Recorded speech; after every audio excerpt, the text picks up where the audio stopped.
ijoolleen biyya ormaa yartan arra likki keessatti isinitti mana dhageeffadha uffoota jiru biyya ormaa maal jireenyaa jedhu afuuffota eenyukkuma 60 nyaata eenyukkuma 80 nyaata eenyukkuma 40 nyaata jireenya biyya ormaa jiru biyya Itoophiyaa maal jireenyaa jedhu jedhiiti afaan kan kee gad qabi dalagadhu dama muudin kee harkaa badeeraa sumaanii haasa'uu dideennaani isinitti ma ganama hirriba irraa kaatee akka shintibeetii hidhattee deebitee mana xaraddee natti mana xaraddee woxii hojjettee biddeena tolchitee achi kaatee uffata miicite achi kaatee qodaatti nyaatan dhittee waa meeqa hojjettee namni birrii 5 si'eessaa jira ka heerumtellee ka heerumte hin jirrellee afaan kan kee qaqqabii dalagadhu siin jedhe jireenya biyya ormaa jedha mata shirshirnu godina viidiyoon akkasii beezawee akkanatti hin dhumne amma booda isinii galee takkatti sii tolte sii hammaatte የመጨረሻ ይችላል ሽንት ቤት ከእንትን ይጥተኒምቲ harkaan dhiqi yoo jette madaamin kan keessa ergite harkaan dhiqi doktora mee Itoophiyaa keessa kuma 30 ol nyaatu na asfidi barsiisaan kuma 8 nyaata kuma 9 nyaata doktori yoo atta guddate kuma 10 kuma 11 kuma 14 nyaata ka baanki beeti keessa gojjatu yoo atta guddate kuma 18 kuma 19 nyaata jiangeetti kiraay kan falee haadha manaa jira waa meeqa jira siyaadee harmee kan kee waggaa lama guutii biyya galiitii tikketti warri sii kutuu didallee ofii birrii kan keetiin kuma 300 kutadhuuti kuma 2 kutadhuuti darso marsii kajja tokko warra kan keetiif abbaa faadha kan kee gadi daadi deebi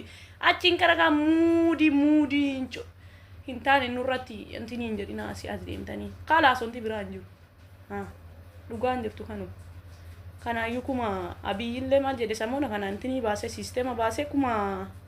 84 nadda wala mo saati kan deema si kunu birri nadda wala kunu amma Itoophiyaa argitanii mallanni widdi ta'eera habibti yaa mucatti nagaan dalagadha afaan keessa walirra kaati ana isiniin jedhe maan nuun jette jiituun jedha dalagadha nagaan taati shi isinii galee dhugaan jirtu kanuma otoon jedhaati harmee koo si yaadee abbaa koo si yaadee haadhichu eenyu ka abbaan qabne eenyu ka fire kalafaa ba'e jira abbaa malee ka dhalate hin jiru haadha malee ka dhalate hin jiru nuti saara qaba wanta jira abbaa qaba haadha qaba ka duutellee rabbii rahmataa godhuufi galaatii biyya galaatii laalaa dachaa achiin gara kan nuti ni jina namni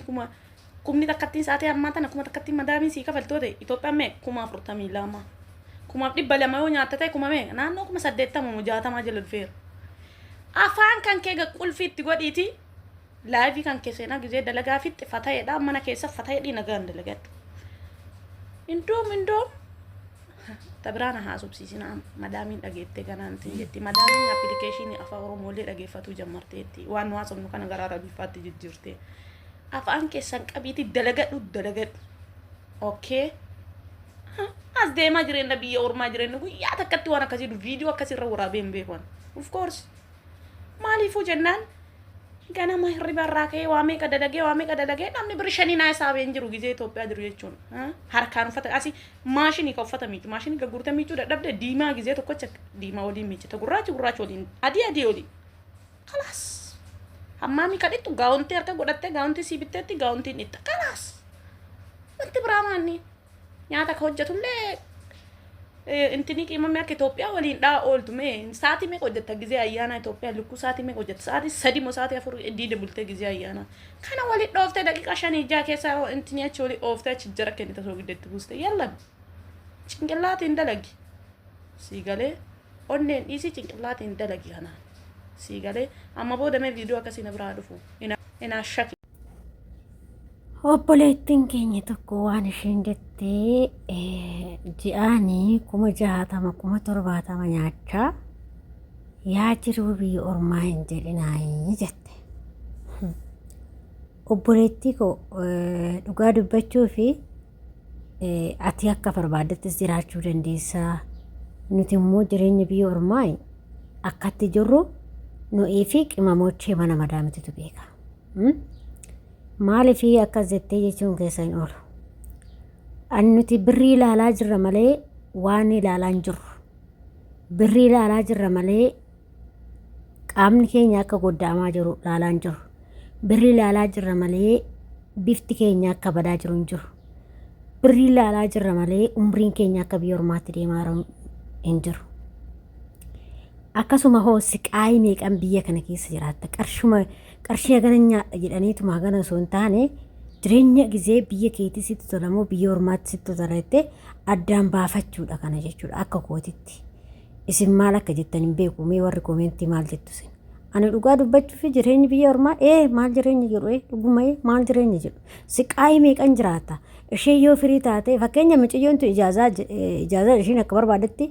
jechuun ala baatee jirti akka barbaadetti fanaxxartee jiraatti barbaadu nyaattee barbaadu dhugdee barbaadu raftee akka barbaade taati. Nan beeka mucayyoo tana jechuudha kan jirtu Dubaay. Garuu nuti qimamocha mana madaamii keessa hojjennu akkaataatti jirru nuti beekaa jechuudha. Keessummaan keessa namaan beenne xuwwee dhaabaa kajeeltii jedhan. Akkasani namni keessa namaan beenne yookiin garaan yookiin bakka ati jirtu kana hin beekne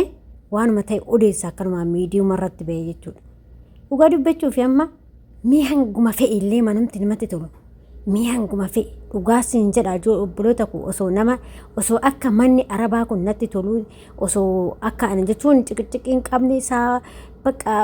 waan hin qabne ta'ee namni haaloluu hin qabne ta'ee akkam barbaade rafee akkam barbaade ka'ee ta'etti anaaf taatee biyyi tuni. Naaf hin taane garuu naaf hin taane maaliif tokkoffaa hanga fedhii jiruusitti tole biyyi ormaa biyyuma ormaati homaasiif hin tolu birrii jetti birriin haa baddu boo birrii miti berkannuu caalu bifa keenya fi jireenya gaarii jiraachuudha biyya keenyatti hiyyummaa keenya hiyyummaa teenya jechuudha hiyyummaa teenyaniin jiraachuu si wayya maaliif gaafa san qaama keetitti gortaa fayyaa keetitti gortaa jechuudha. Garuu gaafa ijoolleen jireenyi biyya ormaa yoomillee nan gammachiisu yooma fe'ellee odoo miiliyoona nyaadhe jireenyi biyya ormaa nan gammachiisu odoo waan fe'eyyuu ta'e jechuudha. Jireenyi biyya ormaa dukkana anaaf abbaa fe'eef ifa ta'uu danda'a ijoollee isiniif ifa ta'uu danda'aaf dukkana maaliif dukkana osoo har'a waan tokko rakkatte biyya ormaa keessatti akkam taata namni tokkoyyuu badeessi gadi yoo birrii 60,000 70,000 yoo naan kaffalan itti dafqee itti dadhabee itti humna kiyyaaf xadhee sagal na yaamanii sagal daa'ima isaan wajjin taa'ee sagal irriiba keessaa baannanaa sagal qooqa kiyya maradhee sagal akkuma nama waan dhugwaan nyaatu hin qabne mudhii koo hidhadhee hojjedhee fide malee taa'ee rafee bashannanee finne jechuudha. Idduma kamittuu qarshii yoo hojjettee morfa garuu Itoophiyaatti jechuudha. Garuu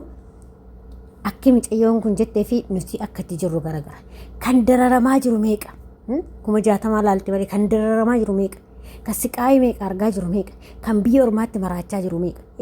Jireenyi biyya ormaa yoomillee jireenya namaaf hin taatu. Qarshuma laalaa jirraa malee jireenyi biyya ormaa eenyumaafuu jireenya hin taatu. In arganna hojjennee dafqineeti malee osoo dafquu baanne namni nuun kaffalu hin jiru. Teessatii miti kan argattu. Innaa kanaafiyyuu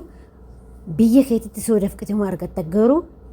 jireenyi biyya ormaa yoomillee kaa jireenya nuuf hin taatu nuti. Kanaafi gadi taa'atii hojjetadhaa gadi taa'atii maalii ta'a maali biyya ormaa keessatti du'anii